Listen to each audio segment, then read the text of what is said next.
तो यदि आप भी कोई डायमंड की ज्वेलरी खरीदने का सोच रहे हैं, जैसे कि डायमंड रिंग, डायमंड नेकलेस या डायमंड इयररिंग्स, तो वीडियो आपके लिए है। सबसे पहले तो यदि आप शौक के लिए डायमंड की कोई ज्वेलरी खरीद रहे हैं तो बिल्कुल खरीदिए, कोई दिक्कत नहीं है। लेकिन यदि आप इन्वेस्टमेंट के लिए कोई डायमंड की ज्वेलरी खरीद रहे हैं तो एक बार ये वीडियो जरूर सुन लीजिए। तो अभी रिसेंटली मैंने एक डायमंड रिंग खरीदी थी जो गोल्ड फ्रेम में थी, गोल्ड का एक छल्ला था और इसमें एक सिंपल डायमंड लगा हुआ था, original diamond, lab grown diamond नहीं, ओरिजिनल डायमंड।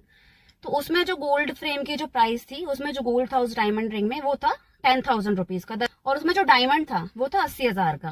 डायमंड रिंग की प्राइस क्या हो गई, 10,000 का गोल्ड और 80,000 का डायमंड, 90,000। तो अब यहाँ तक तो सब ठीक था, लेकिन अब खेल यहाँ से शुरू होता है जब लगता है इसमें मेकिंग चार्ज।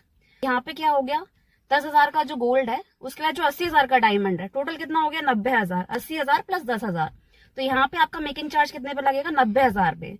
15% के हिसाब से हो गया 13,500 रुपए। तो आपको वो डायमंड रिंग कितने की पड़ गई, 1,03,500 की। और उसके बाद लगेगा आपका जीएसटी जो कि 3% है, तो वो कितना हो गया जीएसटी, 3,050 रुपए समथिंग। तो हम राउंड फिगर में मान के चलें तो वो डायमंड रिंग आपको पड़ गई 1,07,000 की।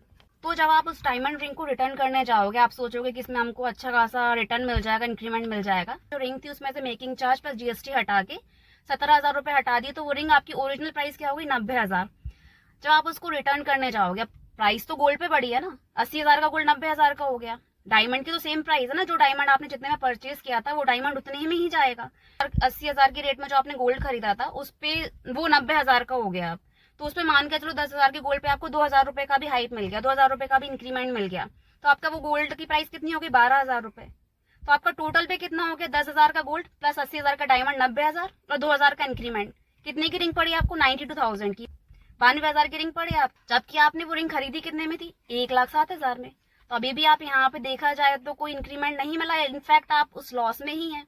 यदि आप इन्वेस्टमेंट के लिए डायमंड की ज्वेलरी खरीद रहे हैं तो इससे बेटर है कि आप गोल्ड की ज्वेलरी खरीदें, क्योंकि यही आप यदि गोल्ड की ज्वेलरी खरीदते 10,000 रुपए की, तो 10,000 पे आपका 15% के हिसाब से मेकिंग चार्ज लगता 1,500, 3% के जीएसटी के हिसाब से लगता 300 रुपए, टोटल होता 1,700 रुपए।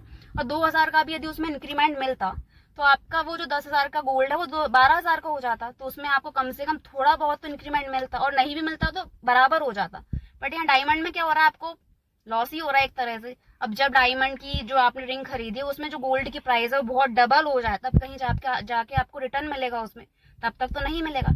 इसलिए यदि आप इन्वेस्टमेंट के लिए डायमंड की ज्वेलरी खरीद रहे हैं तो बिल्कुल भी ना खरीदें।